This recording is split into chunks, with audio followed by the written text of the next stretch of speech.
రావులపాటి సీతారామరావు గారు, అట్లాగే కాంగ్రెస్ సీనియర్ నేత తులసిరెడ్డి గారు, విశ్లేషకులు ప్రకాష్ గారు, ఢిల్లీ నుంచి లైవ్లో భారతీయ జనతా పార్టీ నుంచి నాగన్ జనార్దన్ రెడ్డి గారు ఉన్నారు.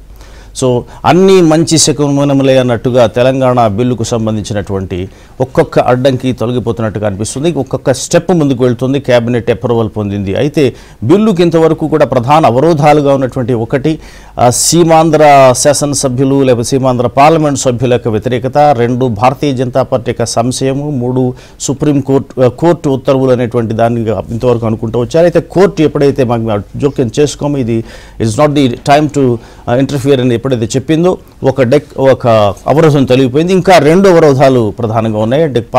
పార్లమెంట్ ఉభయ సభల్లోనూ సీమాంధ్రకు సంబంధించినటువంటి పార్లమెంట్ సభ్యులు డిజరప్ట్ చేస్తున్నారు. అదేవిధంగా భారతీయ జనతా పార్టీ కూడా ఒక స్టెప్ ముందుకు వచ్చినప్పుడు కూడా ఇంకా కొన్ని సంశయాలు ఉండిపోయినటువంటి ఉన్నాయి.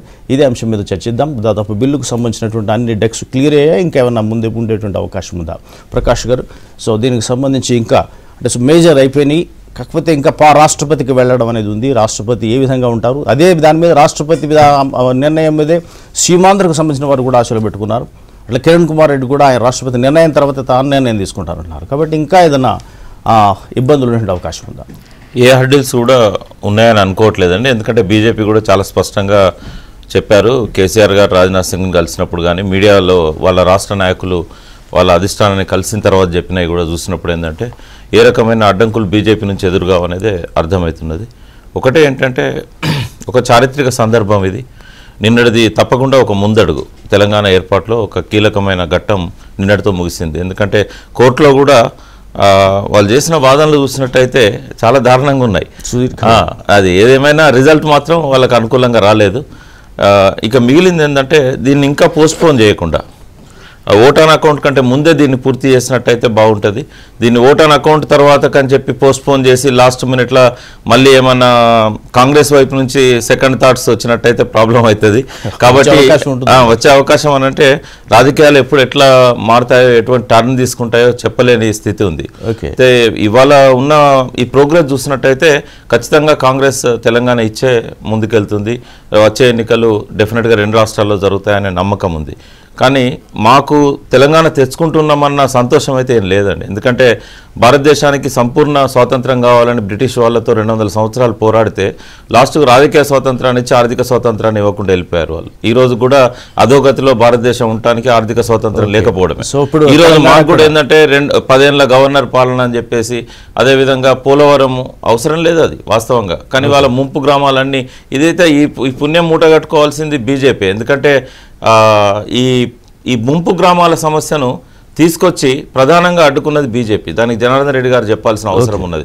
ఇవాళ తెలంగాణ గ్రామాలను కూడా పాల్వంచ మండలంలోని 37 గ్రామాలను కూడా పోలవరం ముంపు వాళ్ళకి ఇవ్వాలని చెప్పేసి కేంద్రం నిర్ణయం చేయడం మాత్రం తీవ్రంగా ఆక్షేపించదగ్గ. దీన్ని తెలంగాణ ప్రజలు ఎవరు ఒప్పుకోరు.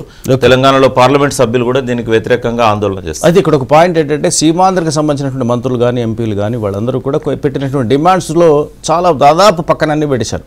యూటీ కానీ లేకపోతే మరొకటి ఇతర అంశాలు కానీ పక్కన తీసేశారు. అంచేత వాళ్ళు మేజర్ చివరి వరకు వాదిస్తున్న పక్కన పెట్టారు. కాబట్టి అంచేత వాళ్ళకి ఉండేటువంటి డిసప్పాయింట్మెంట్ అనేది ప్రధానంగా వేరే రకంగా అవరోధం కలిగే అవకాశం ఉండదు. అంటే ఒకటే, ఇప్పుడు వాళ్ళు ఎప్పుడు కూడా గొంతెమ్మ కోరికలే కోరారు రాష్ట్ర విభజన సందర్భంగా. యూటీ కాదని తెలుసు అయినా కూడా, ఎందుకంటే యూటీకి మేము రాయల తెలంగాణ కూడా కాదు. ఎందుకంటే రాయలసీమ ప్రజలు కూడా ముక్కలు కావడానికి వాళ్ళు ఒప్పుకోరు. అదంతా ఒక సంస్కృతి, ఒక విభిన్నమైన సంస్కృతి. అయితే ఇవన్నీ గొంతెమ్మ కోరికలే. వాళ్ళు అడిగిన దానిలో వాస్తవంగా చెప్పాలంటే ఆ ప్రజలకు సంబంధించిన నిజమైన ఆంక్షలు ఏంటి అనే దాని మీద పెద్దగా ఎక్సర్సైజ్ జరగలేదు. దాన్ని శాసనసభలో కానీ ఢిల్లీలో కానీ మీడియా ముందు కానీ ప్రకటించిన దాఖలాలు కూడా లేవు. చంద్రబాబు నాయుడు ప్రతిపక్ష నేతగా 9 ఏళ్ళ నుండి అసలు ఆ ప్రజల తరఫున మాట్లాడాల్సింది కూడా మాట్లాడలేకపోయాడు. సమన్యాయం అంటాడు తప్ప ఆ సమన్యాయం అంటే ఏందో చెప్పాడు. అది రైట్. తులసిరెడ్డి గారు దాదాపు 9,000 సవరణలు, దాదాపు చాలా డిమాండ్స్ అని పెట్టారు. మోస్ట్ ఆఫ్ ది డిమాండ్స్ సీమాంధ్రకు సంబంధించినటువంటి డిమాండ్స్ పక్కకి వెళ్ళిపోయి, అయితే వారు అన్నట్టుగా తెలంగాణ కోరుకుంటున్న వాళ్ళకి సంబంధించిన డిమాండ్స్ కూడా కొంచెం పక్కన పెట్టారు. ముంపు ప్రాంతాలకు సంబంధించినటువంటి డిమాండ్ కానీ మరొకటి కానీ. సో కాకపోతే ఎక్కువ ఇవాళ ఉండేటువంటి మీడియా కథనాల ప్రకారం ఎక్కువ డిసప్పాయింట్మెంట్, ఎక్కువ డిమాండ్స్ పక్కన పెట్టినవి సీమాంధ్ర వారివి. సో ఈ షేప్లో రాష్ట్రపతి బిల్లుని ఆమోదించి రాష్ట్రపతి మళ్ళీ పార్లమెంట్కి పంపించేటువంటి అవకాశం ఉందా? షేప్ మారుతుందా? ఇప్పుడు మొత్తం ఎన్ని ఇచ్చినా సవరణలు అన్ని డిమాండ్స్ ఏమి రాష్ట్రం సమైక్యంగా ఉంచేదానికోసమే ఆ డిమాండ్స్ అన్నీ సమైక్యవాదులు ఇచ్చినటువంటి ఆ సవరణలన్నీ కూడా సూచనలు కానీ ఓవరాల్గా వచ్చేసి ప్రతిదాన్ని ఖండిస్తూ సమైక్యంగా ఉంచమనడమే. కాబట్టి ఫైనల్ సమైక్యవాదుల డిమాండ్ సమైక్యవాదంగా ఉంచడమే అదే మెయిన్గా. సరే, మాకు మొదటి నుండి కూడా కాంగ్రెస్ పార్టీ అధిష్టాన వర్గం మీద కేంద్ర ప్రభుత్వం మీద వాళ్ళు దూకుడుగా ఉన్నారని తెలుసు. కాబట్టి వాళ్ళ నుండి మేమేమి ఆశించింది లేదు. కాబట్టి నిన్న కేంద్ర క్యాబినెట్ దాని గురించి మేమేం పెద్దగా ఆశలు పెట్టలేదు. అది ఎలాగో వచ్చేసి వాళ్ళు దూకుడు మీద ఉన్నారని తెలుసు. మా ఆశల్లో 1 రాష్ట్రపతి, 2 పార్లమెంటు, 3 సుప్రీంకోర్టు. కాబట్టి ఇప్పుడు కేంద్ర క్యాబినెట్ తర్వాత ఇప్పుడు రాష్ట్రపతికి పోతుంది. రాష్ట్రపతి ఏ విధంగా ఆయన ఆలోచిస్తాడు అనేది మందు ప్రధానమైనటువంటి అంశం. ఆయన గ్రీన్ సిగ్నల్ ఇస్తాడా పార్లమెంట్లో పెట్టేదానికి? వీళ్ళు రాజ్యసభలో 12 తరగతి అంటున్నారు. దానికి గ్రీన్ సిగ్నల్ ఇస్తారా లేదా వచ్చేసి సుప్రీంకోర్టు ఒపీనియన్కు 143 ఆర్టికల్ మేరకు ఏమన్నా సలహాకు పంపిస్తాడా అనేది ప్రధానమైంది. సో మీరు సమైక్యము అనేది ఖచ్చితంగా అంటున్నారు, కానీ ఇంకా అక్కడ ఉండేటువంటి మంత్రులు కానీ వాళ్ళందరూ కూడా సీమాంధ్ర సంబంధించిన వాళ్ళు కొన్ని డిమాండ్స్ అయితే పెట్టారు.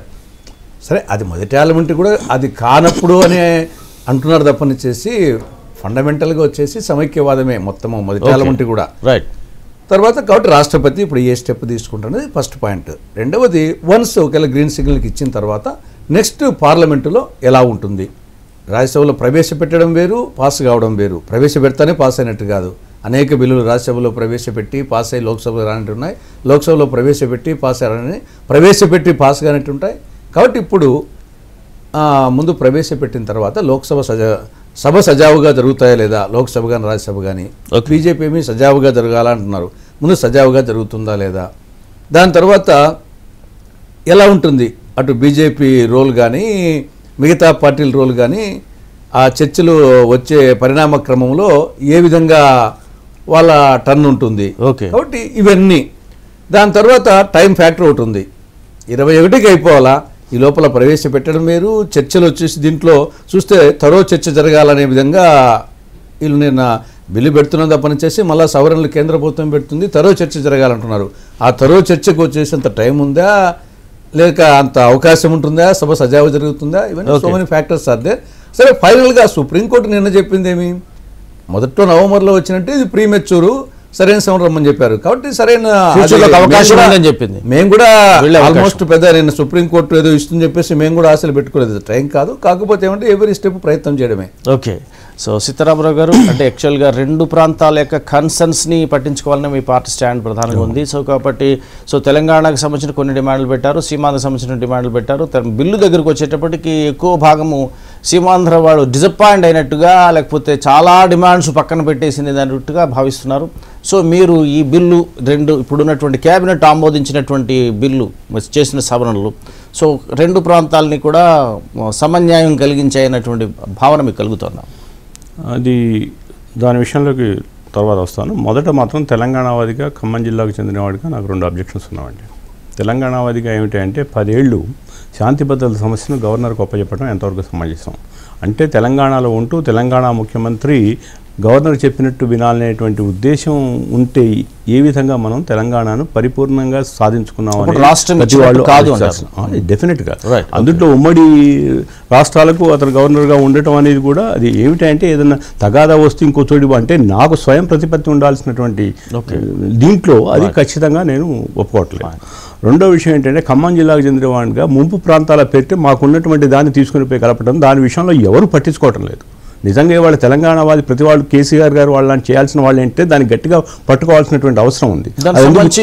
ప్రధానమంత్రి కూడా ఎంత మెమోరాండాలు ఇవ్వటం కాదండి. ఇక్కడ ఏంటంటే ఎక్కడైతే ఖచ్చితంగా పట్టాల్సిన విషయాలను పట్టలేకుండా ఉండటం అనేది చాలా అప్రజాస్వామికంగా ఉంది. నాకేదో వస్తే చాలు కానీ మిగతా విషయాలను పట్టుకోవాల్సినటువంటి అవసరం లేదనేది పూర్తిగా నేను దాని గురించి విషయంలో నాకు ముఖ్యంగా ఖమ్మం జిల్లాకు చెందిన వాళ్ళందరికీ కూడా అది చాలా అసంతృప్తి ఉంది. ఆ అసంతృప్తి నుంచి ఏ విధంగా బయటపడాలనే దాని విషయంలో కూడా ఒక వే అవుట్ చూపించడం లేదు. ముంపు ప్రాంతాలు పోతే పాలవంతకు సంబంధించిన గ్రామాలు ఏమిటండి, పాలవంతకు సంబంధించిన గ్రామాలను కూడా తీసుకుపోవడం అనేది ఎంతవరకు సమస్య. సమన్యాయానికి వచ్చినంత వరకు డెఫినెట్గా ఇందాక ప్రకాష్ గారు సమన్యాయం అంటే ఏమిటో అర్థం కాలేదు. ఇవాళ ఏమిటంటే ప్రతిసారి సమన్యాయం ఏమిటో అర్థం కాలేదని చెప్పడం అనేది ఒక ఫ్యాషన్ అయిపోయింది. యాక్చువల్గా ప్రతిసారి స్పష్టంగా ఖచ్చితంగా ఇక నాయనా బాబు నువ్వు తెలంగాణ ఇవ్వదలుచుకుంటే ఆంధ్ర ప్రాంతాల వాళ్ళకి ఏమి చేయదలుచుకున్నావు అనేది చెప్పాలని సూటిగా అడుగుతున్నాయి. అదేవిధంగా నువ్వు సమైక్యవాదంగా ఉంచదలుచుకుంటే తెలంగాణ వారిని ఏ విధంగా నువ్వు చేయాలనేది అది స్పష్టంగా కనపడుతున్నప్పుడు దాని గురించి ఆ యొక్క సందేహాలు అనవసరం. కేవలం అది ఏదో ఒక ఆర్గ్యుమెంట్ సేపు కోసం ప్రతిసారి దాన్ని పెట్టడం కోసం ఆ విధమైనటువంటి ఆలోచనతో ఉన్నప్పుడు ఇవాళ రేపు వీటన్నిటిని దృష్టిలో పెట్టుకొని ఇవాళ యాక్చువల్గా ఈ బిల్లును లోక్సభలో పెట్టాల్సినటువంటి అవసరం. దాన్ని తీసుకొచ్చి రాజ్యసభకు పెట్టడం అనేది ఎంతవరకు సమంజసం? అంటే they want to somehow they have a feeling that it is not going to be passed. ఇది ఉంటే it has to be kept alive, just like అది మన మహిళా బిల్ లాగా ఉంచడం కోసం చేస్తున్నటువంటి ఎత్తుగడ అనేది కూడా మనం ఆలోచించాలి. దీని వెనక పూర్తిగా రాజకీయ ప్రయోజనం ఉందన్న విషయాన్ని కూడా. సో జనార్దన్ రెడ్డి గారు, ముంపు గ్రామాలు అనేటువంటి సమస్య వాళ్ళు ఇలా ఈ పరిస్థితికి రావడానికి భారతీయ జనతా పార్టీయే కారణం అనేటువంటి విమర్శ చేస్తున్నారు. సో అది నిజమేనా?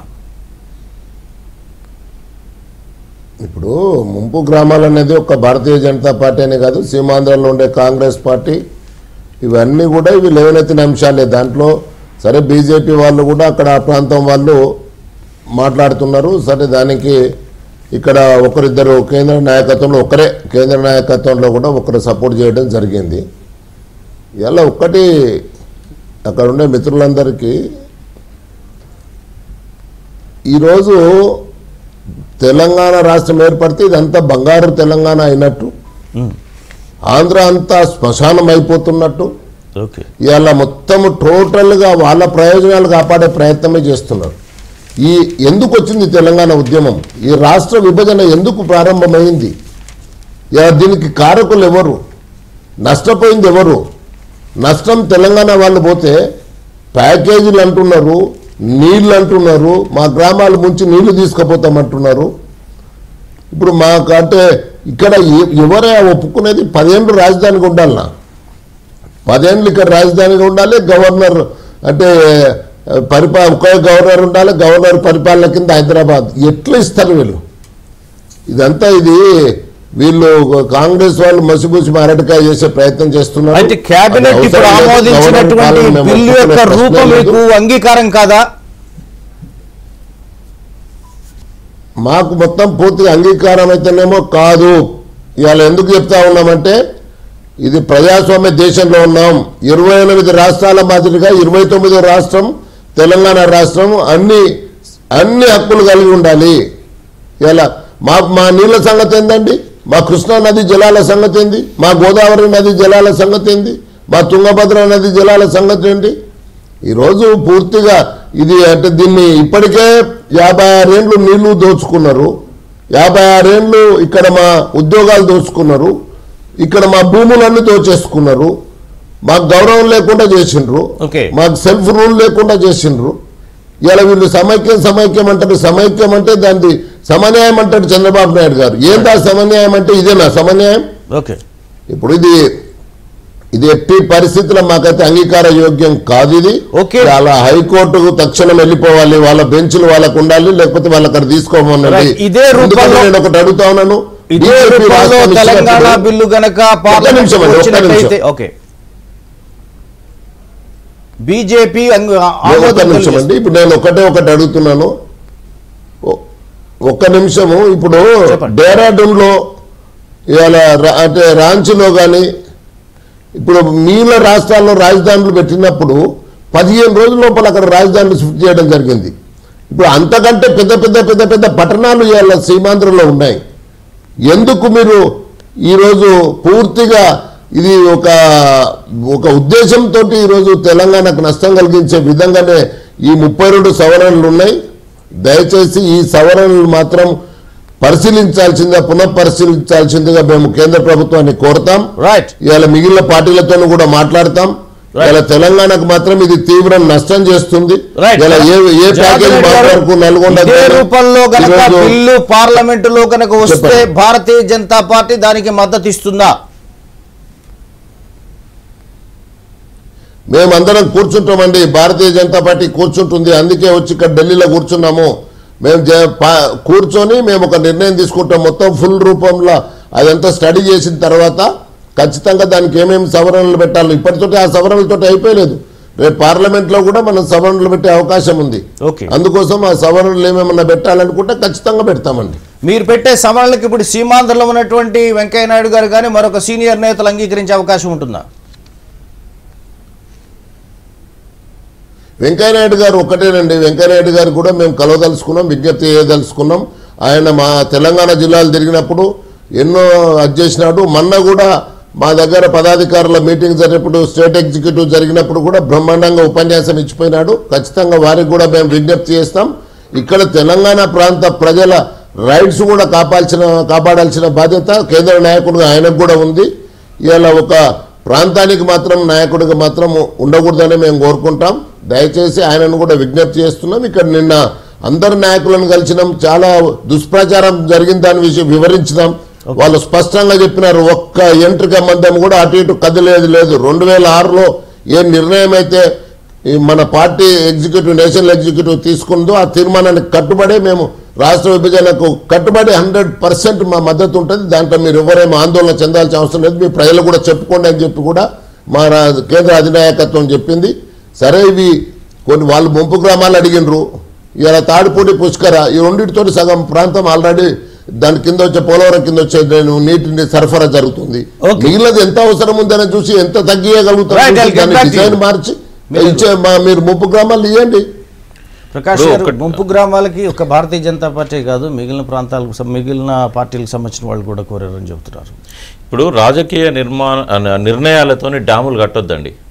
ఇంజనీర్లు డ్యామ్ బ్రేక్ అనాలిసిస్, తర్వాత అక్కడ ఉన్న సిస్మలాజికల్ స్టడీస్, తర్వాత అక్కడ ఇప్పుడు ఈ బిల్లులో వాళ్ళు ఏమంటారంటే భద్రాచలం పట్టణాన్ని, భద్రాచలం ఆలయాన్ని మాత్రం తెలంగాణకి ఇస్తాము, మిగిలిన గ్రామాలన్నీ ఆంధ్రకి ఇస్తాము అని అన్నారు.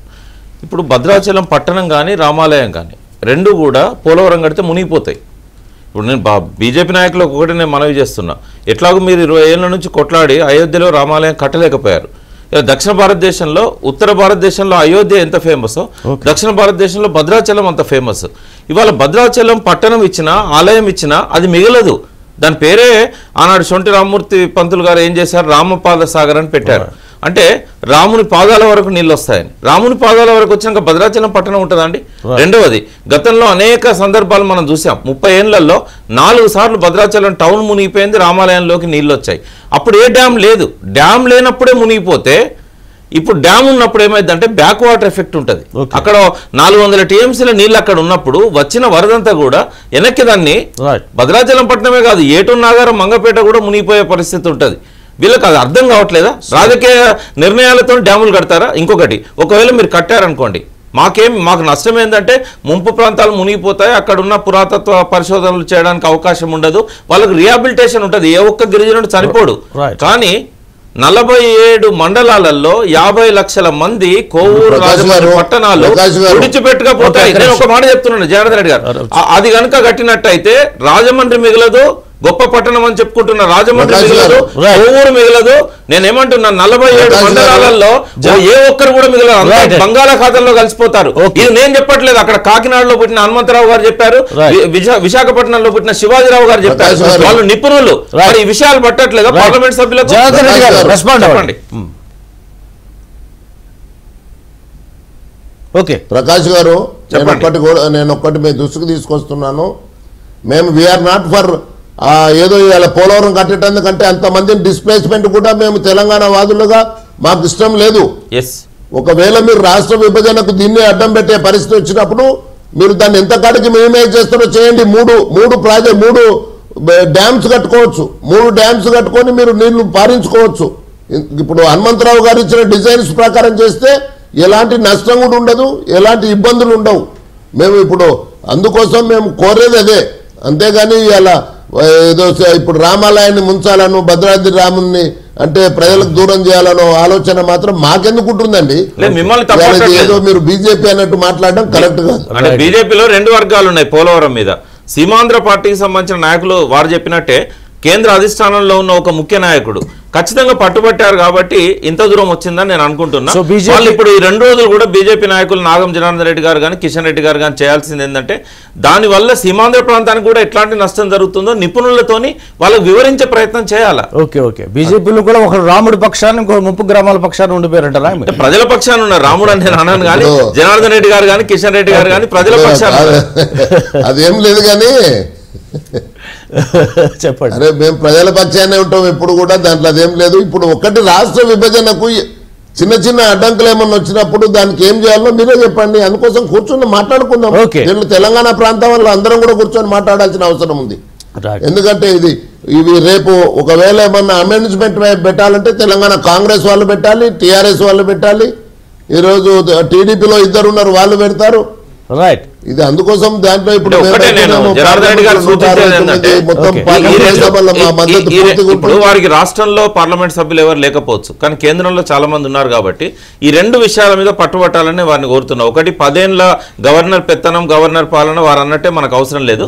రెండవది పోలవరం విషయంలో వాళ్లకు బహుళార్థ సాధక ప్రాజెక్ట్ కాకుండా వాళ్ళకి 1 ఎకరానికి కూడా నీళ్లు రాని పరిస్థితి లేకుండా పోలవరాన్ని కట్టాలి, ఇక్కడ ముంపు లేకుండా కట్టాలి అనేది ఈ 2 విషయాలలో పట్టుబట్టాలనేది నేను పోలవరం కంటెన్షియస్ ఇష్యూగా కొనసాగుతూనే ఉంది. సో తులసిరెడ్డి గారు, మీరు మిమ్మల్ని అడిగేటప్పుడు అంటే మీరు ఏమడిగినా సమైక్యం అంటారు కాబట్టి ఒకవేళ అనివార్యమైతే తప్పనిసరి అయితే ఇలాంటి కండిషన్స్ పెట్టి అడుగుతున్నా. సో కాబట్టి ఒకవేళ విభజన అనివార్యమైనట్టయితే మీరు ఇవాళ ఉండేటువంటి ఇష్యూస్ ఉన్నాయి కదా, ప్రధానంగా భద్రాచలం సంబంధించినటువంటి ఇష్యూ కానీ, సో పోలవరంకి సంబంధించిన ఇష్యూస్ కానీ, సో 2 ప్రాంతాల మధ్య అదే రకమైన అవగాహన కొనసాగుతుంది. సో అనివార్యమైనట్టయితే మీరు ఆ ఇష్యూస్ మీద, భద్రాద్రి మీద మీ స్టాండ్ ఏమిటి? ఇప్పుడు పోలవరం వచ్చేసి ఆ డిజైన్ ఏమైనా మార్చాలన్నా, అలానే ఎత్తు గురించి దాని గురించి అదే విభజన జరిగినా సమైక్యం ఉన్నా ఇష్యూ దాని మీద ఆధారపడి ఉంటుంది. కాబట్టి విభజన జరిగినా నష్టం జరగకూడదు, సమైక్యంగా నష్టం జరగకూడదు. కాబట్టి అది టెక్నికల్ పీపుల్ నిర్ణయించాల్సింది. ఆల్రెడీ హనుమంతరావు గారు చెప్పిన దాని మీద 2 సార్లు టెక్నికల్ కమిటీ ఇంజనీర్స్ వాళ్ళు చేసేసి వారు చెప్పినట్లు ఆ యొక్క పాదాల వరకు అనే దాని మీద హైట్ తగ్గించే పెట్టారు. తర్వాత దీనివల్ల ఇబ్బంది లేదని చెప్పేసి నిపుణుల కమిటీ ఇచ్చినాకనే చేస్తానట్టుంది. కాబట్టి అది దానికి ఈ యొక్క రాష్ట్ర విభజనకు ఇష్యూ కాదని అభిప్రాయం. అది విభజన జరిగినా విభజన జరగకుండా ఏ ప్రాంతంలో కూడా నష్టం జరగకూడదు అనేది దాని టెక్నికల్ పీపుల్ చెప్పాలా. కాబట్టి అది నాకు తెలిసి అది ఇష్యూ కాదు. దీనికి సంబంధించి సమైక్యంలోనే ఆ సమస్య ఉంటే పరిష్కరించుకోవాలా, విభజన ఉన్న ఆ సమస్య ఉంటే పరిష్కరించుకోవాలా. కాబట్టి అది టెక్నికల్ పీపుల్ అది యాంగిల్ ఆలోచించాలి. సమైక్యానికి ప్రత్యేకతకి సంబంధించిన విషయం కాదంటారు.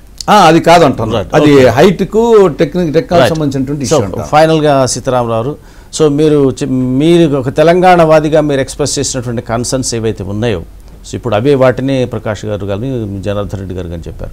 సో వీటిని మీ పార్టీ నాయకత్వం చేత మీ ప్రాంతానికి సంబంధించినటువంటి మీ తెలంగాణకు సంబంధించిన తెలుగుదేశం నాయకులు ఒప్పించగలరా? ఖచ్చితంగా అన్ని ప్రయత్నాలు తదిమా పార్టీల వాళ్ళు ఏ విధంగానైతే ప్రయత్నాలు చేస్తున్నారో అదేవిధంగా ప్రయత్నాలు చేస్తున్నాం. ముఖ్యంగా నాకు సంబంధించినంతవరకు ఏమిటంటే మీరు తెలంగాణ సెంటిమెంట్ ఏ విధంగా ఎంత బలంగా ఉందో తెలంగాణ వాదులకు, అదేవిధంగా ఖమ్మం జిల్లాకు సంబంధించిన వాళ్ళు పాలవంచకు సంబంధించిన కొన్ని గ్రామాలు పోతున్నామంటేనే వాళ్ళు చాలా విచారంలో ఉన్నారు. అటు ఇటు పోయి ఊరు మంగళం మీద పడ్డట్టు వాళ్ళ మీద పడ్డది అనేటువంటి అభిప్రాయం కూడా వస్తున్నది. దాని గురించి స్పష్టమైనటువంటి ఆలోచనలతోటి ముందుకు పోతున్నటువంటి ఏంటంటే జనరల్ ఇంట్రెస్ట్ ఉంది కాబట్టి స్పెసిఫిక్ ఇంట్రెస్ట్ను మనం పక్కన పెట్టాలనేటువంటి ఆలోచన సహేతుకం కాదు. ఏదైతే ఇప్పుడు మాత్రం ఖచ్చితంగా దీనికోసం పోరాడకపోతే ముందు మరింతగా ఇబ్బందులు వస్తామనేటువంటి అభిప్రాయం ఖమ్మంలో ఉన్నది. దాని గురించి స్పష్టమైనటువంటి ఆలోచన అక్కడ ఎవరు చేయడం లేదు. కారణం ఏంటంటే దానికి తగ్గట్టుగా రిప్రజెంటేషన్స్ లేవు. కాబట్టి దీన్ని ఎవరైనా సరే కాంగ్రెస్ వారు కానీ, తెలుగుదేశం వారు కానీ, బీజేపీ వారు కానీ ఖచ్చితంగా వీటిని ముందుకు తీసుకోవాల్సినటువంటి అవసరం ఉంది. మా పార్టీలో మేము ముందుకు తీసుకోవాలి. నాయకత్వం సభలకు ఒప్పుకునే ప్రయత్నం తప్పకుండా. ఇక్కడ ఏమిటంటే ఇక్కడ అల్టిమేట్ గా మీరంతా ఏ విధంగా అవుతుందంటే ఒక విషయాన్ని పట్టించుకోవటం కోసమని మిగతా విషయాలను మనం సాక్రిఫైస్ చేస్తున్నాం. అట్లా కాకుండా సమదృష్టి, అందుకనే సమదృష్టి అనేటువంటి అభిప్రాయాన్ని చివరకు దిగ్విజయ్ సింగ్ గారు ఏమన్నారు, win win situation. Let me complete. ఏమన్నారు దిగ్విజయ్ సింగ్ గారు, win win situation both sides, ఇటు అటు. అంటే దానికి అర్థం ఏంటి చెప్పండి నాకు. రైట్, కానీ ఇప్పుడు తెలంగాణ బిల్ వాదాలు బట్టి చూస్తే లూజ్ సిచ్యువేషన్. అదే మరి అది దాన్ని ఎందుకు మీరు సర్దేసుకోబోతున్నారు? ఎప్పుడైతే ఆయన దిగ్విజయ్ సింగ్ గారు విన్ విన్ సిచ్యువేషన్ అన్నారు, అక్కడనే ఒక విధంగా సమన్యాయాని కోసం ఆయన తూకం వేస్తున్నట్టుగా కనపడదు కదా. దాని గురించి వాళ్ళు ఆలోచించడం లేదు. ఇప్పుడు చంద్రబాబు గారు సమన్యాయం అంటున్నారు కానీ జనార్దన్ రెడ్డి గారు చెప్పాల్సినటువంటి విషయం ఆయన ఎందుకు అడగటం లేదు? విన్ సిచ్యువేషన్ అంటే ఏం చెప్పండి అని ఎందుకు అడగటం లేదు మనం? రైట్, జనార్దన్ రెడ్డి గారు, మనం ఒకటే సీతారామరావు గారు విన్ విన్ సిచ్యువేషన్ కాంగ్రెస్ పార్టీకి ఏం విన్ విన్ సిచ్యువేషన్ ఉందో మాకైతే అర్థం కావడం లేదు. ఇలా స్పష్టంగా చెప్తున్నాం, ఏదో తెలంగాణ ఇచ్చినంతట్లే తెలంగాణ మొత్తం బంగారం అయిపోతుందని, ఆంధ్ర మొత్తం శ్మశానం అయిపోతుందని. ఇక్కడ ఎంత పబ్లిసిటీ అండి ఢిల్లీలో. మేము వచ్చి చూస్తే అరే 56 ఏళ్ళు మీరు మా నీళ్లు పోయాయి, మా ఉద్యోగాలు పోయాయి, మా భూములు పోయాయి, పోయింది నష్టపోయింది. మేమైతే ప్యాకేజీలు మీకు ఇస్తామనే పరిస్థితి క్రియేట్ అయిందంటే ఎంత. ఇవాళ ఇప్పుడు మొత్తం తెలంగాణ భూములు మునిగినాయి. శ్రీశైలం ద్వారా మొత్తం నీళ్ళన్నీ కూడా సీమాంధ్రకు తీసుకుపోతున్నారు. ఓకే, సాగర్లో తెలంగాణ భూములు మునిగినాయి. ఇవాళ పులిచింతల తెలంగాణ భూములు మునిగినాయి. నీళ్లు పొందుతున్నది సీమాంధ్ర. ఇవాళ పోలవరం కూడా వాళ్ళు ఏ మక్సత్తోటైతే ఏ కోరికతోటైతే వాళ్ళు ఇవాళ ఆంధ్ర రాష్ట్రాన్ని తీసుకొచ్చి హైదరాబాద్లో కలిపినారు, హైదరాబాద్ రాష్ట్రంలో దాన్ని మొత్తం సఫలీకృతం అయిపోయినాక మొత్తం పీల్చి పిప్పి చేసినాక ఈ రోజు వాళ్ళు విడిపోయే పరిస్థితి. నష్టపోయింది మొత్తం తెలంగాణ. ఇవాళ కూడా మళ్ళీ వీళ్ళు సోకులు చేస్తున్నది సీమాంధ్రకు. ఇది చాలా ఘోరమైన తప్పిదం చేస్తుంది. ఇవాళ మేము చాలా తీవ్రంగా నష్టపోతాం. మాకు ప్యాకేజీలు ఇవ్వాల్సింది తెలంగాణకు, మా నీళ్లు మాకు ప్రొటెక్ట్ చేయాల్సిందే. మా ఇచ్చంపల్లి ప్రాజెక్ట్ ఎందుకు చేయరండి? వస్తుంది కానీ మీకు పోలవరము ఇంటర్స్టేట్ ప్రాజెక్ట్ కాదా? అక్కడ ప్రాబ్లమ్స్ లేవా? ఇంటర్స్టేట్ ప్రాబ్లమ్స్ లేవా? ఇచ్చంపల్లి ఎందుకు కట్టరు? ఇలా మీ సీమాంధ్ర ప్రయోజనాలే చూసుకుంటారు కానీ మా ఇచ్చంపల్లి విషయం ఎందుకు మాట్లాడరు? ఒక జాతీయ ప్రాజెక్ట్ ఎందుకు చెప్పారు? ఇవాళ మొత్తం ఇది చాలా వీళ్ళ ఈ ఆలోచనలే మంచిగా లేవు. ఇవన్నిటి కూడా మేము రేపు పొద్దున మా అధిష్టానం దృష్టికి తీసుకొని వస్తామండి. Right, okay. సో ఇప్పుడున్నటువంటి తెలంగాణ బిల్లుకు సంబంధించి కేబినెట్ సవరణ చేసినటువంటి ఆ సవరణలు కానీ అది ఆ బిల్లు యొక్క తీరు కానీ దానికి ఇప్పుడున్నటువంటి అంశాల పట్ల రెండు ప్రాంతాల వారికి కూడా అసంతృప్తులు ఉన్నాయి. సో కేవలం సీమాంధ్ర ప్రాంతం వారికే ఉన్నటువంటి అసంతృప్తులు మాత్రమే కాకుండా తెలంగాణ బిల్లు ముందుకు వెళ్ళిపోతున్నటువంటి సంతోషం ఉన్నప్పటికీ కూడా రెండు అంశాలు ప్రధానంగా హైదరాబాదుని స్వతంత్ర ప్రతిపత్తి కలిగినటువంటి రాజధానిగా ఇవ్వకపోవడం అనేది ఒకటి. అంటే పూర్తి మిగిలిన రాష్ట్రాలకి ఎలా విధంగా ఇస్తారో అలాగే తెలంగాణకి హైదరాబాద్ రాజధానిగా ఉండడం, గవర్నర్ చేతులు అధికారులు పెట్టడం అనేది ఒకటి. సో రెండవది ముంపు గ్రామాలని సీమాంధ్రలో కలపడం అనే దాని పట్ల కూడా తీవ్రమైన అభ్యంతరాలు తెలంగాణ వాదుల నుంచి కూడా వ్యక్తం అవుతున్నాయి. సో ఇది ఈ టాపిక్. ఇక మరో టాపిక్ విషయానికి వెళ్తే సో నెక్స్ట్ యొక్క బిల్ యొక్క ఫేట్ సో రాజ్యసభకి ముందుకు తీసుకుపోవడం పట్ల 12 రాజ్యసభకు వెళ్తుందంటున్నారు. కానీ రాజ్యసభ లోక్సభ అనేది మరొకసారి చర్చకు వచ్చింది. సో రాజ్యసభకు తీసుకువెళ్ళిపోవడం వల్ల కొంచెం అనుమానం ఉందా? ఇంచేత ముందు జాగ్రత్త కొద్దీ వెళుతున్నారా లేకపోతే మద్దతు కూడగట్టుకోవడంలో ఏదైనా ప్రాబ్లం జరుగుతుంటే బిల్లు కంటిన్యూగా లైవ్గా ఉంచాలనేటువంటి ప్రయత్నం చేస్తున్నారా? ప్రకాష్ గారు చెప్పండి. అంటే ఒకటే అక్కడ ఏంటంటే కొంచెం ప్రతిఘటన తక్కువ ఉంటుంది అనేది ఒక ఆలోచన ఉన్నట్టుంది. ఎందుకంటే ఇక్కడ ఉన్నంత వేడి రాజ్యసభలో లేదు. ఇక్కడ ఉన్న లగడపాటు 3 రోజులు చూసుకున్నట్టయితే ఇక్కడ వాయిదా అక్కడ వాయిదా, కాకపోతే కొంచెం గంట మీరు అన్నట్టు పెద్దల సభ కాబట్టి వాయిదా పడడంలో 1 గంట లేట్ అవుతుంది అంతే తప్ప ఎక్కడైనా వ్యతిరేకత ఉంది. కాకపోతే అరగెన్సీ లేదు. అక్కడ కొంచెం అక్కడ సర్దుకుంటుందేమో అని అనుకుంటున్నారు. వాళ్ళను కన్విన్స్ చేసి కూర్చోబెట్టొచ్చేమో అని. సరే ఏది ఏమున్నా కూడా సభ సజావుగా జరిగితేనే ఆమోదం పొందుతుంది. ఏదో ఒక క్షణంలో తప్పనిసరిగా వాళ్ళని సస్పెండ్ చేయకుండా ఆ సభ జరిగే అవకాశం లేదు. ఎందుకంటే సమైక్య రాష్ట్రానికి తప్ప వాళ్ళు దేనికి ఒప్పుకోరు. దేనికి ఒప్పుకోనప్పుడు అది సజావుగా జరగాలనుకున్నప్పుడు ఖచ్చితంగా వాళ్ళని బయటికి పంపించే జరగాలి. మంత్రి కిషోర్ చంద్రదేవ్ చెప్తూ లోక్సభలో పెట్టడం అనేది ఆనవాయితీ, దీనికి రాజ్యసభ పెట్టడం అనేది against the spirit of the constitution అన్నాడు. కపిల్ సిబాల్ గారు కూడా ఉన్నారు నిన్న. ఆర్థిక పరమైన అంశాలన్నప్పుడు ముందు లోక్సభలో పెట్టాలనేది వారు అంటున్నారు. మరి రాజ్యాంగ నిపుణులతో సలహా తీసుకున్నాకనే ఆ పని చేస్తారు వాళ్ళు. అటువంటి అవరోధాలు ఉంటాయని నేను అనుకోవట్లేదు. కాకుంటే ఎక్కడైనా ప్రతిఘటన ఉంటుంది. అక్కడ రాజ్యసభలోనైనా లోక్సభలోనైనా ప్రతిఘటన ఉంటుంది. అన్ని బిల్లులు ఏ రకంగానైతే ఆమోదం పొందుతున్నాయో ఇది కూడా అదే దారిలో ఉండాలి. దీనికి ప్రత్యేకంగా ముందు రాజ్యసభలో పెట్టాలని తర్వాత లోక్సభలో పెట్టాలని ఇట్లాంటివి కాకుండా గతంలో 3 రాష్ట్రాల బిల్లు చేసినప్పుడు ఎట్లుందో ముందు లోక్సభలో పెట్టిన తర్వాతనే రాజ్యసభలో పెట్టారు. ఆ రోజు కూడా గొడవలు, అరుపులు, కేకలు, అందరూ 542 మంది ఎంపీలేం ఒప్పుకోలేదు ఆ 3 రాష్ట్రాలు చేయడానికి కూడా. మా ప్రధాన ప్రతిపక్ష పార్టీ ఆ రోజు కాంగ్రెస్ సపోర్ట్ చేసింది. కానీ వ్యతిరేకించిన పార్టీలు కూడా ఉన్నాయి. అయినా కూడా అల్లర్ల మధ్యలోనే మూజువాని ఓటుతోనే ఆ 3 రాష్ట్రాలను ఓకే అన్నారు. ఇవాళ కూడా ఇప్పుడు ఎందుకంటే కాన్స్టిట్యూషనల్ అమెండ్మెంట్ లేదు కాబట్టి డివిజన్ అక్కర్లేదు. ఒకవేళ సభ సజావుగా జరిగితే డివిజన్ తీసుకోవచ్చు. కాన్స్టిట్యూషనల్ అమెండ్మెంట్ ఉన్నప్పుడు ఏంటంటే 2/3 ఉందా లేదా అనేది కావాలి కాబట్టి ఖచ్చితంగా డివిజన్ ఉంటుంది. ఇప్పుడు ఏంటంటే అది లేదు కాబట్టి మూజువాని ఓటుతో ఆమోదించవచ్చు. మూజువాని ఓటుతో ఆమోదించడానికి ఇవాళ ఓవరాల్గా చూసినప్పుడు ఏంటంటే దాదాపు 2/3 ఈ బిల్లుకు అనుకూలంగానే వచ్చింది. ఏవో కొన్ని చిన్న చిన్న పార్టీలు తప్ప ప్రధాన పార్టీలన్నీ కూడా ఒప్పుకుంటున్నాయి. కాంగ్రెస్లో ఉన్న కొంతమంది వ్యతిరేకిస్తున్నారు. ఈవెన్ నంబర్ కౌంట్ చేసినా కూడా 2/3 ఉంటున్నది. ఏ ఫార్మ్ ఆఫ్ ఓటింగ్ అయినా సరే బయటకు వచ్చే అవకాశం రాజ్యసభ అనేది పెట్టడం అనేది దాన్ని డిలే చేయడం ఎందుకు? ఎట్లాగో ఆమోదం ఉంది ఉన్నప్పుడు. ఇంకోటి ఏంటంటే ఓట్ ఆన్ అకౌంట్ అంటున్నారు వీళ్ళు, లేకపోతే ఇంకా చాలా బిల్లులు 32 బిల్లులు ఉన్నాయని అంటున్నారు. ఇది తేలకుండా ఏ బిల్లు అయినా తేలుతుందా? ఓకే, ఈ అల్లరంతా ముగిసిపోవాలంటే 13th 14th లోపల ఇది కంప్లీట్ చేసుకొని next week vote on account పోవచ్చు. యాక్చువల్గా ఇంతవరకు వచ్చినటువంటి లోక్సభ మన పార్లమెంట్ లో ఈ లోక్సభ ఈ రాజ్యసభ అతి తక్కువ బిల్లుల్ని ముందుకు పెట్టగలిగింది. రెండోది ఏంటంటే ఇవాళ కిరణ్ కుమార్ రెడ్డిని బర్తరఫ్ చేస్తే సగం సమస్య పరిష్కారం అయిపోతుంది. ఆ టాపిక్ అది ముందు ఆ పని చేయకుండా ఢిల్లీలో దీక్ష చేసినా కూడా ఆయన అట్లాగే ప్రోత్సహిస్తా పోతుంటే ఎట్లండి? ఓకే, సో తులసిరెడ్డి గారు, ఇప్పుడు మీకు ఇంతవరకు సమైక్యవాదిగా మీ చిట్ట చివరి హోప్స్ అన్ని కూడా బహుశా పార్లమెంట్లో ఎక్కువ ఉన్నట్టున్నాయి, లోక్సభ రాజ్యసభలో. సో రాష్ట్రపతి అదే రాష్ట్రపతి మీద కన్నా మీకు బహుశా లోక్సభ మూడు ఉన్నాయా? ఓకే, సో ఇప్పుడు లోక్సభకు వస్తే మీరు సమర్థవంతంగా ఆపగలమనేటువంటి నమ్మకంతో ఉన్నారా, లేకపోతే రాజ్యసభలో ఏది మీకు అనుకూలంగా ఉండే అవకాశం ఉంది? ఇప్పుడు ఎక్కడ పెట్టినా ఫైనల్గా 2 చోట్ల ప్రవేశపెట్టాలి, ఆమోదం జరగాలి. 2 చోట్ల జరగాల్సిందే, ఒకసారి జరుగుతున్నంత మాత్రం కాదు. కాకపోతే అంటే రాజ్యసభలో అయితే కన్నా దానికి లైఫ్ ఉంటుంది. అట్నే లోక్సభలో పెట్టారనుకోండి, ఇప్పుడు వచ్చేసి అది ప్రవేశపెట్టినా ఆమోదం పొందకుండా పోయినా కానీ, లేకుంటే తిరస్కరింపబడినా కానీ అడికి అయిపోతుంది మొత్తం. లైఫ్ అంతా లైఫ్ ఉండడం పర్వాలేదు, కానీ లాంగ్ లైఫ్ ఉన్నటువంటి బిల్లులు ఉన్నాయి. అంటే తెలంగాణలో ఎక్కువ కాలం పెండింగ్ లో ఉన్నటువంటి మహిళా బిల్లు లాంటివి.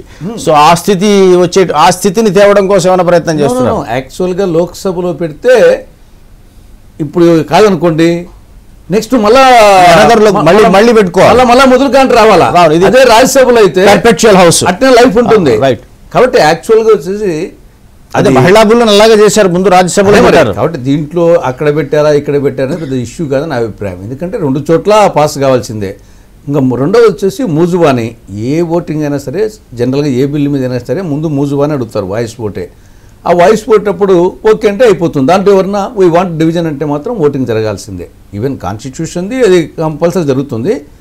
దీంట్లో కూడా వచ్చేసి మామూలుగా ముందు ఏ బిల్లుకైనా సరే వాయిస్ ఓట్తోనే స్పీకర్ కానీ చైర్మన్ కానీ అంటారు. అప్పుడు ఓకే అంటే ఓకే. ఎవరన్నా కొందరు వచ్చేసి వాంట్ డివిజన్ అడిగితే కన్నా ఓటింగ్ జరగాల్సి వస్తుంది. అంటే మన అసెంబ్లీలో జరిగినట్టు జరిపించేసుకోవచ్చు అంటారు.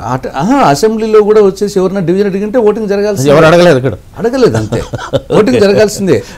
ఫస్ట్ ముందు వాయిస్ ఓట్తోనే అంటారు. రైట్, ప్రతి బిల్లు కూడా అంతే. Okay, right. సీతారామరావు, ఇప్పుడు మనం పర్సనల్ ప్రిజుడిసెస్ పక్కన పెట్టి కొన్ని విషయాలు స్పష్టంగా మాట్లాడాల్సినటువంటి అవసరం ఉందండి.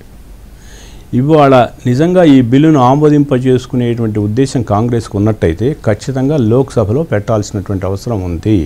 ఇదేమిటంటే వాళ్ళకు సంకేతాన్ని పంపించినట్టు ఉంటుంది. మేము స్పష్టంగా దీన్ని we want it to push through అనేటువంటి విషయాన్ని నిర్దిష్టంగా చెప్పాల్సినటువంటి బాధ్యత వాళ్ళకున్నది. అది పక్కన పెట్టి రాజ్యసభ అని అంటారు. అందుట్లో ప్రకాష్ గారు చెప్పినట్టు ఆర్థికపరమైనటువంటి అంశాలు ఉన్నప్పుడు there is no other go except taking it to Lok Sabha. అది ఎందుకు చేయలేకపోతున్నారు అంటే కావాలని మేము ఇచ్చినట్టు ఇస్తున్నాం, but at the same time వీళ్ళ వల్ల ఏదో పక్క వాళ్ళ వల్ల ఇంకోళ్ళ వల్ల బీజేపీ వల్ల ఆగిపోతున్నది అనేటువంటి అభిప్రాయాన్ని కలిగించడం కోసం, రాజకీయ లబ్ధి కోసం చేస్తున్నటువంటి ఎత్తుగడ అనేది కూడా మనమందరం నిష్పక్షపాతంగా ఆలోచించాల్సిన. ఇచ్చినంత పని చేస్తాం కానీ అది ఒకటి. ఎందుకంటే మొదటి నుంచి వాళ్ళ ఎత్తుగడలన్నీ ఆ విధంగానే ఉన్నాయి. ఇది ఇట్లాంటి పరిస్థితుల్లో మనమంతా కలిసికట్టుగా ఖచ్చితంగా 2 రోజులు 3 రోజులు తేడానండి. 2 రోజులు 3 రోజులు తేడా ఉన్నప్పుడు ఇక్కడ ఉంచుకొని అక్కడ అట్లా కాకుండా మీరు మహిళా బిల్ అన్నారు, తదిమ చాలా బిల్స్ అంతే they are keeping it alive, but at the same time they are not pushing them through. దురదృష్టకరమైనటువంటి ఇది మన తెలంగాణ బిల్లుకు పట్టకూడదు అంటే ఖచ్చితంగా అన్ని పార్టీల వాళ్ళు కలిసి తెలంగాణ కోసం ఆశిస్తున్నటువంటి వాళ్ళు కలిసి లోక్సభలో పెట్టించేటువంటి బాధ్యత తీసుకోవాలి. అది ఎందుకు తీసుకోలేకపోతే ఏదో అయితే పర్వాలేదులేండి, రాజ్యసభలో పెడితే పర్వాలేదు, దాని తర్వాత చూసుకోవచ్చులేండి అనేటువంటి అభిప్రాయం ఒక విధంగా ప్రజల్లో ఒక అనుమానాన్ని కలిగిస్తున్నది. చివరికి ఏమిటంటే ఇది ఎలక్షన్స్ ముందర ఇది అయ్యే పని కాదు అనేటువంటి అభిప్రాయం గ్రామాల్లో కూడా వ్యాపిస్తున్నది. అది మంచిది కాదు.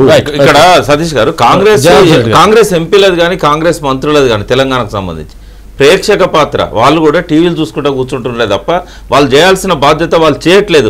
బీజేపీ వాళ్ళు పోయి చేస్తున్నారు అక్కడ ఢిల్లీ అధిష్టానం దగ్గర. కానీ కాంగ్రెస్ వాళ్ళు ఏంటంటే పూర్తిగా ఇప్పటికి కూడా ఇంకా మేము అదే బానిసత్వంతో ఉంటామన్న పద్ధతిలో వ్యవహరిస్తున్నారు. ఇవన్నీ చేయాల్సింది ఎవరు? చెప్పిన పనులు చకచక అంటే బిల్లు యొక్క ప్రయాణం వేగంగా ఉందని చెబుతున్నారు కదా కాంగ్రెస్ లీడర్స్. ఏ వేగంగా ఉంటే సాధించాలి కదా. ఇప్పుడు రాజ్యసభలో పెట్టడం అనేది అనుమానాలకు తావిస్తున్నది కదా. Okay, right. So Janardhan Reddy గారు, రాజ్యసభకి ముందుకు తీసుకుపోవడం పట్ల అభ్యంతరాలు కొన్ని ఉన్నాయి, దానికి తప్పుడు సంకేతాలు వెళుతున్నాయి. ఇది ఒకవేళ లోక్సభలో ఆమోదింపజేసుకోలేమేమో అనేటువంటి భావన కూడా ఇందులో కలుగుతుందని అంటున్నారు. సో భారతీయ జనతా పార్టీ లోక్సభలో ముందు ప్రవేశపెట్టమని పట్టుబట్టే అవకాశం ఉందా?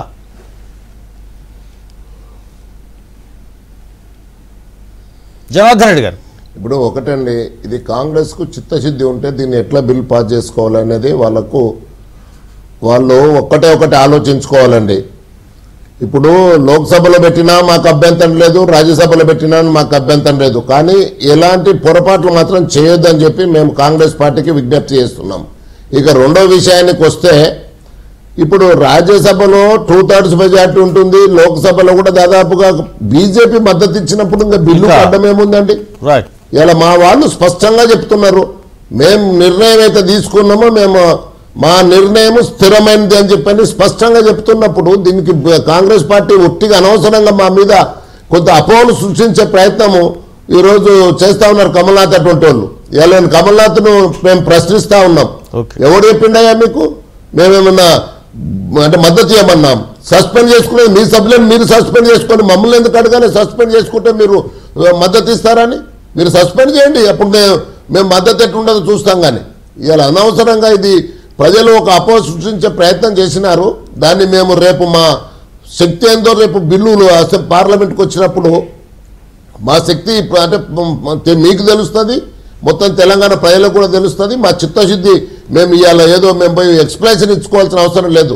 మేము ప్రతి నిర్ణయం మేము అకుటితంగా ఉందో మేము ఎవరికేమి ఇవాళ మేము తల వంచే పరిస్థితి ఉన్నది బీజేపీది.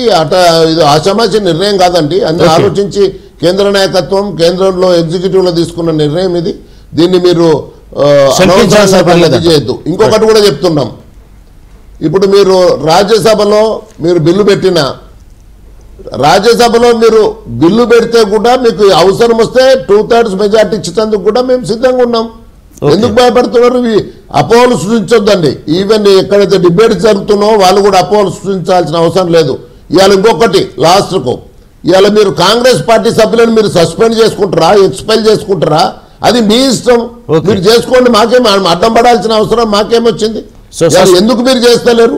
ఎందుకు నో కాన్ఫిడెన్స్ మోషన్లు పెడుతుంటే ఎందుకు సహిస్తున్నారు? వాళ్ళని మీ పార్టీ మీద మీ ప్రభుత్వాల మీద మీరు నో కాన్ఫిడెన్స్ మోషన్ పెడితే వాళ్ళని ఎందుకు మీరు ఎక్స్పెల్ చేయడం లేదు? ఇది దానికి దీనికి ఏమైనా అడ్డంకియా ఎక్స్పెల్ చేసిన దానికి? ఇవాళ మీకు ఈ నాటకానికి మీరు తెరదించండి. ఇవాళ మీరు ఇది మంచిది కాదు. ఇది కాంగ్రెస్ పార్టీ ఈ విధానం ఏదైతే అవలంబిస్తుందో ఈ రాష్ట్ర విభజనకు చాలా ఘోరంగా ఉంది. ఇది మంచి పద్ధతి కాదు. బీజేపీ మద్దతు ఇస్తుంది, బీజేపీ వలనే ఇది సాధ్యమవుతుంది. అదే నమ్మకంతో నేను బీజేపీ పార్టీలో చేరినాను. ఇవాళ నేను సంతృప్తిగా ఉన్నాను. మా నాయకులతో మాట్లాడినాక ఖచ్చితంగా బీజేపీ మద్దతుతోనే తెలంగాణ వస్తుంది. దానికి ఎవ్వరేం శంకించాల్సిన అవసరం లేదు. Right. So Bharatiya Janata party మద్దతు ఇస్తున్నప్పుడు రాజ్యసభలో పెడితేనేమిటి, లోక్సభలో పెడితేనేమిటి, 3/2 మెజారిటీ ఇవ్వగలిగినటువంటి శక్తి ఎనర్జీ అక్కడ ఇక్కడ ఉన్నప్పుడు కేవలం భారతీయ జనతా పార్టీని రాజకీయంగా ఇబ్బందులు పాలు చేద్దామనేటువంటి దాంతోనే వ్యాఖ్యలు చేస్తున్నారు ఉన్నటువంటి కాంగ్రెస్ నేతలు, వ్యాఖ్యలు చేస్తున్నటువంటి బీజేపీ నేతలు. అదేవిధంగా రాజ్యసభలో ప్రవేశపెట్టడం వల్ల తప్పుడు సంకేతాలు ఇచ్చేటువంటి పరిస్థితి కూడా ఉంది. అంటే బిల్లును ఆమోదింపజేసుకోలేము అనేటువంటి అనుమానాలను కూడా ఇవ్వడం అనేది సాధ్యం అవుతుంది. కాబట్టి ప్రాపర్గా లోక్సభలో ప్రవేశపెట్టి ఉంటే బాగుంటుందని మరికొంతమంది అభిప్రాయాలు వ్యక్తం చేస్తున్నారు. ఇక మరో అంశాన్ని విషయానికి వస్తే, సో కిరణ్ కుమార్ రెడ్డి యొక్క పాత్ర రాష్ట్రంలో చాలా చర్చనీయాంశమైంది. సో ఆయన ముఖ్యమంత్రిగా ఇప్పుడు రాజీనామా చేస్తారు, ఇక దగ్గరకు వచ్చింది, లేదా రాజీనామా చేస్తారా లేకపోతే పార్టీ హైకమాండ్ చర్య తీసుకుంటుందా అనేటువంటి నేపథ్యంలో దిగ్విజయ్ సింగ్ చేసినటువంటి వ్యాఖ్యలు కూడా ప్రాధాన్యతను సంతరించుకున్నాయి. ఆయన రెండింటిని క్రమశిక్షణని బిల్లుని సంక్లిష్టమైనటువంటి బిల్లుకు సంబంధించి చూడకూడదు అనేటువంటి అంశంలో ఒక సాఫ్ట్ కార్నర్ చూపిస్తున్నట్టుగా ఎప్పటికీ కూడా అనిపిస్తుంది. అంచేత ఈ దశలో కిరణ్ కుమార్ రెడ్డికి సంబంధించినటువంటి అంశం, సో ఆయన మీద చర్య తీసుకునేటువంటి అవకాశం ఉందా లేదా? ఒకసారి తులసిరెడ్డి గారు మీరు చెప్పండి.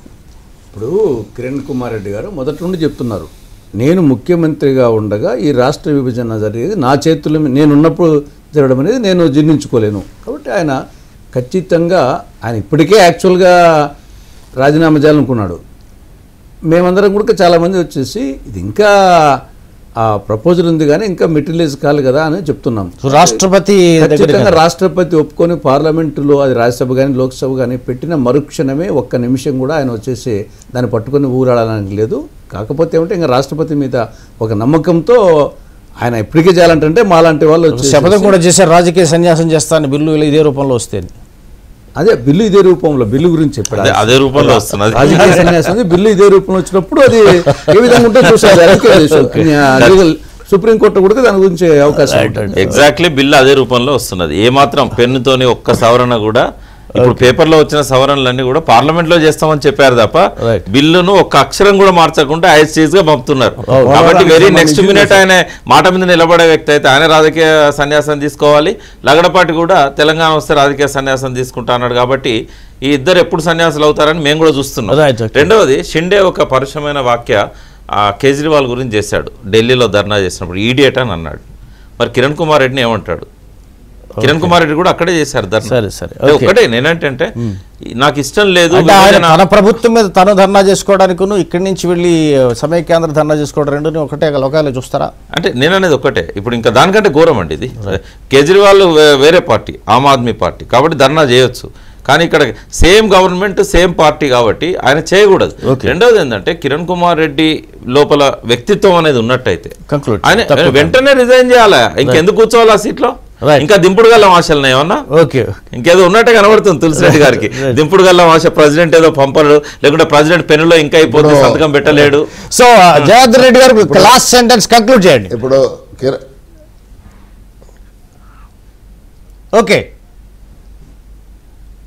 ఇప్పుడు కిరణ్ కుమార్ రెడ్డి ఆయన ఏం చెప్పినాడు? బిల్లు పార్లమెంటుకు వస్తే యథాతథంగా వస్తే నేను రాజీనామా చేస్తానన్నాడు. ఆ దినం దగ్గరకు వచ్చిందని నేను అనుకుంటున్నా. ఇవాళ కాంగ్రెస్ పార్టీని ఎట్లా చూడండి, నిన్న రాజ్యసభ ఎలక్షన్లు అయితే ఆదాల ప్రభాకర్ రెడ్డిని పిలిచి దాన్ని విత్డ్రా చేపించేసి ఒక కాంగ్రెస్ ముఖ్యమంత్రిగానే వివరించిండు. కానీ అధిష్టానాన్ని మెప్పు ఎట్లా పొందాలనే చూసిండు. కానీ అధిష్టానాన్ని ధిక్కరించినట్టు ఆడ కనిపిస్తలేదు. ఇది ఈ నాటకానికి ఏందో అది కూడా ప్రజలు అర్థం చేసుకోవాలి. అందుకోసం ఇవాళ కిరణ్ కుమార్ రెడ్డి ఈరోజు ఆయనకి ఏమన్నా చిత్తశుద్ధి ఉంటే ఈ బిల్లులో తెలంగాణ ప్రాంతానికి ఏ విధంగా అన్యాయం చేసిందంటే మొత్తం ఈయననే. బ్రిజేష్ కుమార్ ట్రిబ్యునల్లో కూడా ఈయన వల్లనే మొత్తం తెలంగాణ ప్రాంతంలో రాకుండా పోయినాయి. మహబూబ్నగర్ కానీ నల్గొండకు కానీ ఇంత దుర్మార్గంగా ఉన్న ఈ పరిపాలనగా కొనసాగేందుకు వీల్లేదంటే దీనికి పులి స్టాప్ పెట్టాల్సిందే. కిరణ్ కుమార్ రెడ్డి తక్షణం రాజీనామా చేయాలి, లేకపోతే బర్తరఫ్ చేయాలి కేంద్రం. దాన్ని మాత్రం నేను డిమాండ్ చేస్తున్నాను. కిరణ్ కుమార్ రెడ్డిని తప్పు పడుతున్నాం కానీ కాంగ్రెస్ని తప్పు పట్టాలి. కాంగ్రెస్ నేను రాత్రి కూడా దిగ్విజయ్ సింగ్ ఏమన్నారంటే యాక్చువల్గా ఏమి పెద్ద చేసేటువంటి అవసరం లేదు అనేటువంటి అభిప్రాయం ఉన్నప్పుడు వాళ్ళు కిరణ్ కుమార్ రెడ్డి స్క్రిప్ట్ ప్రకారం నడుస్తున్నారు. కాంగ్రెస్ ఇచ్చిన స్క్రిప్ట్ ప్రకారం నడుస్తున్నారు కాబట్టి తప్పు పట్టాల్సింది కాంగ్రెస్. కిరణ్ కుమార్ ఏమని చెప్పండి. Thank you Sitaramarao, thank you Tulasireddy గారు, థ్యాంక్ యూ ప్రకాష్ గారు, థ్యాంక్ యూ జనార్దన్ రెడ్డి గారు. సో మొత్తానికి కిరణ్ కుమార్ రెడ్డికి సంబంధించినటువంటి అంశంలో సో పార్టీ ఇప్పటికీ కూడా కాస్త మెతక వైఖరి అవలంబిస్తోంది. సో కాంగ్రెస్ అధిష్టానానికి కిరణ్ కుమార్ రెడ్డికి మంచి అవగాహన ఉంది అనేటువంటి అనుమానం కూడా వ్యక్తం అవుతుంది. సో మొత్తం మీద ఏదైతేనేమి కిరణ్ కుమార్ రెడ్డి రాజీనామా చేయడమో లేకపోతే పార్టీ నుంచి క్రమశిక్షణ చర్య తీసుకోవడమో జరుగుతుంది. ఇది ఏది తీసుకున్నా కూడా సీమాంధ్రలో సమైక్యాంధ్రకు సంబంధించినటువంటి మైలేజ్ తీసుకోవడానికి ఆయన నెత్తి మీద పాలు పోసినట్టు అవుతుంది అనేటువంటి అంశాలు కూడా ముందుకు వస్తున్నాయి. ఇది ఈనాటి మార్నింగ్ షో. రేపు మళ్ళీ 7 గంటలకు కలుద్దాం. Have a great day.